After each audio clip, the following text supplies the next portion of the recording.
All right, what's up, guys? Jackson Abe here today with Apex Training and Nutrition, and today I wanted to talk to you guys about a very important term called progressive overload.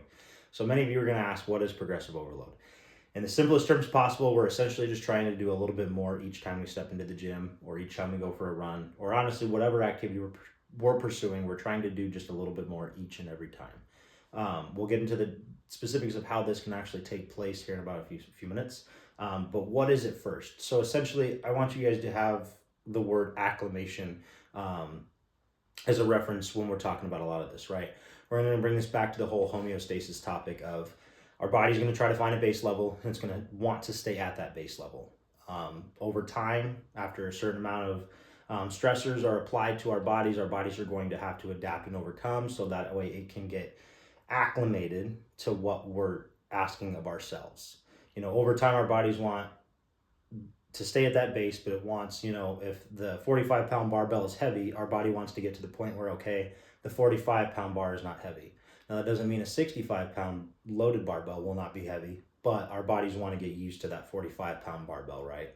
So that's, in layman's terms, it's about as simple as I can explain it. And so what are some of the ways that we can actually progressively overload ourselves over time?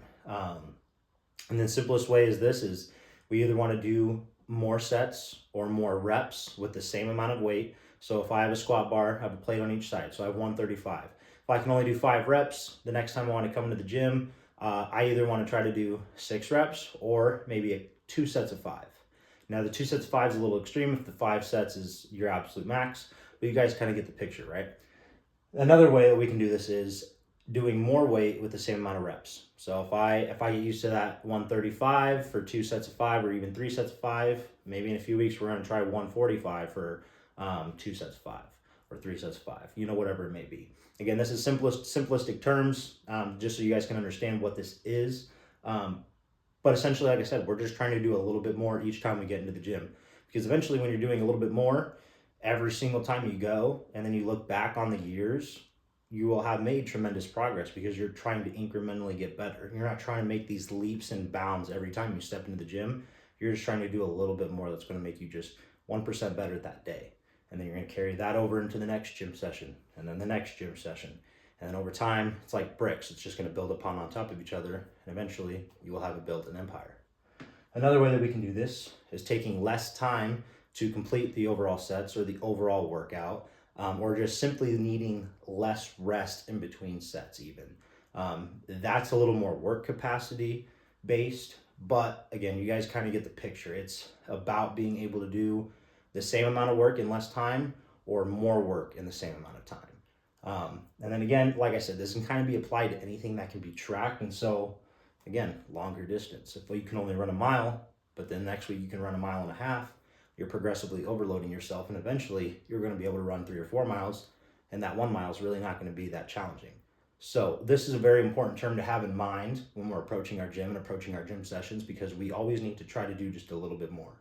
Eventually, if we just stay where we're at, like I said, our body's going to get used to that. It's that whole homeostasis thing. We're not going to be able to get the adaptations that we're after and the stress response from our body to produce those adaptations if we're just staying within our comfort zone. If we're only using the same amount of weight, only running the same amount of distance every single time we go work out, over time, our bodies are going to get so used to that, it's just going to be easy, it's not going to challenge us, and it's not really going to move the needle.